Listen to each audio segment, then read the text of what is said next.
The woman had just answered her husband's video call to check up on her, but before they could exchange many words, her expression suddenly turned pale. She frantically hung up the phone. Seeing her African-American boss calmly walk into the restroom, the woman wasn't sure if her husband had witnessed the scene. To be safe, Lisa quickly asked her boss to drive her home, but her husband called again. To prevent the truth from coming out, Lisa chose to hang up immediately. Little did she know that this very decision would bring her utter ruin. They arrived at a gas station convenience store. Lisa intended to buy a cup of coffee to stay alert, but she discovered with horror that the enormous convenience store had not a single employee. She had no choice but to leave cash on the counter, but just then, she spotted a pool of blood on the shelves. In that instant, she sensed something was terribly wrong. She hurriedly turned to flee this trouble spot, but just as she reached the doorway, she was struck down. Seeing her hands covered in blood, before she could react, another bullet flew toward her. Only then did Lisa realize someone was trying to kill her.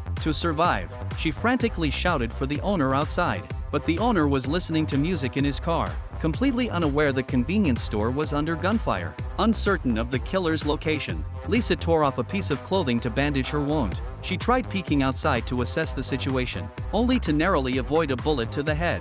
Desperate for help, she crawled toward the phone, but the assassin's aim was deadly accurate. One shot shattered the device. Forced to retreat, Lisa hid behind a shelf. Suddenly, a man's voice echoed from the cash register area, originally transmitted through a walkie-talkie on the counter. Lisa saw this as her lifeline, yet dared not rush to retrieve it. To distract the killer, she grabbed 2 bags of potato chips from the shelf and flung them into the air. Only then did she manage to snatch the walkie-talkie. Lisa hoped the man would help her call the police, as she'd been shot at a gas station. She thought her rescue was imminent, but then the black owner suddenly entered the convenience store. The owner had no idea what was happening, and the next second, a sudden bullet ended his life. Witnessing this, Lisa froze in shock, realizing she couldn't show herself now. Lisa pinned all her hopes on the walkie-talkie. She connected with the man on the other end again. He said he had already called the police, and told Lisa not to move a muscle. Hearing this, Lisa instantly exhaled in relief. But before she could celebrate for even 2 minutes, he asked what the black man was to her. Lisa trembled in fear. She never imagined the person on the walkie-talkie was the killer outside.